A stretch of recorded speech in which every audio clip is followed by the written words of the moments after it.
نو څومره زر دي دا ځای وسپړدو چې دومره زر دا ځای دي پلوس کې دا کار ختم کړي. دا نه چې هغه یو روایتي کار ترغ شي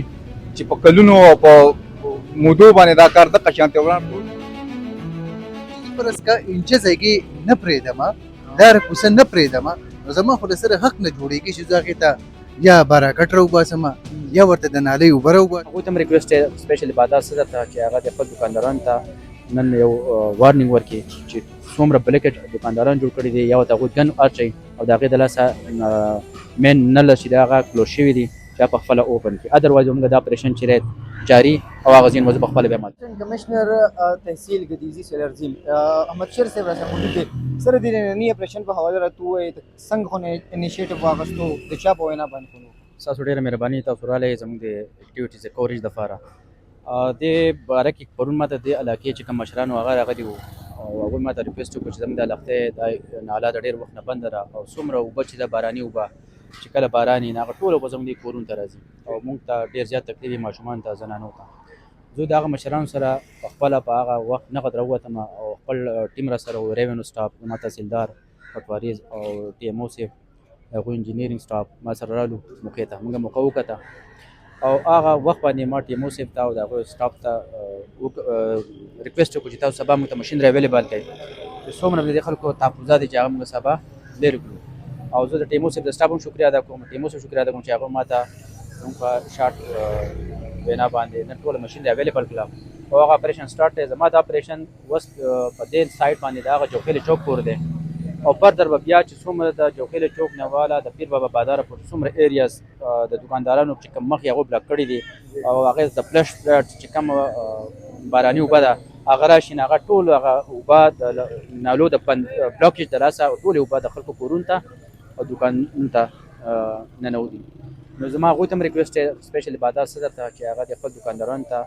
نن یو وارنینګ ورکړي چې څومره بلیکټ دکانداران جوړ کړي دي یا ورته هغوی ګن اچوي او د هغې د لاسه مین نل چې دی هغه کلوز شوي دي چې هغه پخپله اوپن کړي. ادروایز همغه دا اپریشن چې دی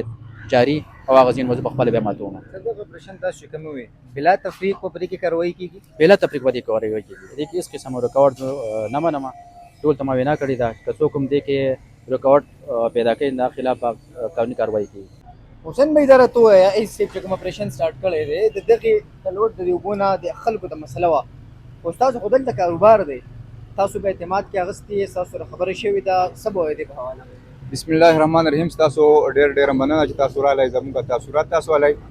نه هیڅ قسمه موږ په اعتبار کې نه یو اخیستي څنګه چې زه رالم ما وکتو دلته ګاډۍ لګیا دي له خو په کار دا چې ټولو مخکې زه په اعتبار کې اخیستی چې زما دلته مرکز دی زما کار دی زما کاروبار دی دا به متاثره کېږي هفته 10 ورځې 20 ورځې 15 ورځې دی له په کار چې ټولو مخکې زه په اعتبار کې اخیستی وم خو زه یې وانغېستم. ما په هغې باندې خپل کمپرومایز په دې وجه وکړو چې د دې کار د وجې د دې اوبو د وجې دې محلې ته د کلي ته د ملک ته تکلیف ته خیر دی زه په ځان باندې تکلیف تېر کړم خو چې دې ته دا د خیر کار دی چې وشي. بل یو ریکویسټ مې دې ته دا دی چې څومره دې مرڼې دي دا کار څومره په سپیډ سره دې کولاو کو دا نالۍ سپړي یا دا ځای رغوي دې خو د خیر یو کار کوي خو هسې نه چې د دې خیر نه یو شر رخ شي دلته موږ په تکلیف کې شو. نو څومره زر دي دا ځای وسپړدو چې دومره زر دا ځای دې پلوس کې دا کار ختم کړي. دا نه چې هغه یو روایتي کار ترغ شي چې په کلونو او په مودو باندې دا کار دغه شانتې وړاندې پروت وي او دا ګاډي راځي اکسیډنټ کېږي دلته واړه غورځېږي موټر سایکل یې ورته غورځېږي چا پکې لاس ماتېږي چا پکې خپه ماتېږي. نو هسې نه چې د خیر د یو کار نه یو شر مسله رخ شي او بیا موږ ټول دغه شانتې تاسو ته په سوشل میډیا ناستو خپل فریادونه کوو چې راشه موږ په عذاب کې یو موږ تنګ یو موږ ته مصیبت دی زموږ روزګار زموږ د رزق ځای خراب کړی دی. اپریشن چې سټارټ شوی دی د چا په وینا باندې سټارټ شوی دی او د دې په حواله به څه وایې؟ بسم الله الرحمن الرحیم. کامران جمال ضرور اول پستا شکریا ادا کوم چې دراله اصل کې کزو کامران جمال صاحب دا وایم د بدقسمتۍ نه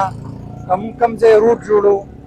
یا موږ لارې جوړو زموږ د سیوریج سیستم چې دی هغه تقریبا ټول ګډوډ دی. دغه سیوریج د لاسه زموږ لارې هم خرابېږي زموږ روټ چې کوم دی هغه هم بیا خرابېږي. زموږ اصل کې دا نننۍ مسله چې کوم وه دا پوره د ټولې محلي مسله وه. دا محلي والا راغون شو موږ د ای صاحب ته درخواست ورکړو ټي ام او صاحب ته مې وویل چې زموږ دا اوبه چې کوم د ټول کلي د بازار د بره تقریبا د 20-25 هزار آبادي چې څومره په موږ باندې بره وایه د هغې سره به شمول د دکاندارانو دغه ټولې اوبه په موږ باندې به راتلي دا څومره کته محله چې را دي نه به ټول دی متاثر و. کله چې باران وشو یا داسې په شکل موسم به اوبه به دومره سیوا شي چې هغه به د خلکو په کورونو کې وي د هغې سره او زموږ دا نالۍ چې کومې وي دا د ډېر وخت نه بند وي څه داسې دغه به کړو چې هغه د دوکاندارانو خپل قبضه کې راوستې وي او څه د صفایي د لاسه زموږ هغه دغه خراب وي نو د هغې سره دا ټي ایم او صاحب و دا ای صاحب و دی نن رالو تاسو وینئ دا کار شروع دی انشاءالله تعالی د دې سره به زموږ پوره د محلي مسالې چې دي هغه به حل شي داسې ده چې مونږ خو خیر زموږ سټاف ریګولر ګرځي تاسو به وینئ او چې څومره صفایانې دي ډیسل ټینک دی هغه کوي ریګولر خو بعضې ځایونه داسې چې هغه یا د یو وجې یا بلې وجې چېرته پاتې شوي نو دا پرون مونږ ته یو کمپلینټ راغی سی صاحب ته هغې ما ته وویې بیا مونږ فورن دی دپاره مشینري دا ایکسکیویټر ډاینې وغیره ارینج کړې او انشاءالله کوشش هم دا دی چې څومره د پیر بابا بازار حدود دي چونکې دلته د فلیش بلډ خطره کیدی شي یو پوټینشل ایریا ده نو کوشش دا دی چې انشاءالله میکزیمم په دې کې کار وکړو او څومره خاص کر انکروچمنټس چې دي یا چا ډرینز بند کړي دي چا ګن جوړ کړ دی خپلې مخې ته چې هغه د هغې اول درته د پیر بابا د پاشا د بازار د صورتحال په اړه ووایم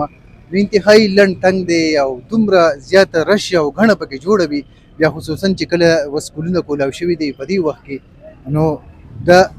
ګاډو سره چې دا پیدل تلو لار پکې نه وي بله خبره که د تجاوزاتو راشي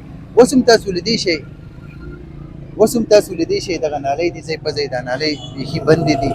چا پې له پاسه سټالونه لګولي دي چا هسې بندې کړې دي بیا له ټولو غټه مسله دلته دا جوړه ده چې څومره کورونه دي سرکار لارې کوڅې او نالۍ رخ کړي دي هغو نالو له پاسه چا پوړۍ روغې کړي دي او چا ورته غټې غټې باراکټې راوخ کړي دي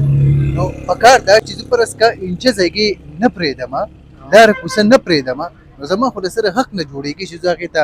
یا باراکټ راوباسم یا ورته د نالۍ اوبه راوباسم نو دا ډېرې ورانې مسلې دي او پکار ده نن دی ټي ایم او صاحب او دا اے سی صاحب دی دغه یو سټیپ اخیستی شکریه یې نه ادا کوم او نه دغه خبرې کوم ځکه چې دا د دې کار دی پکار ده چې دا یې مخکې کړی وي خو دې رایې دروسه یې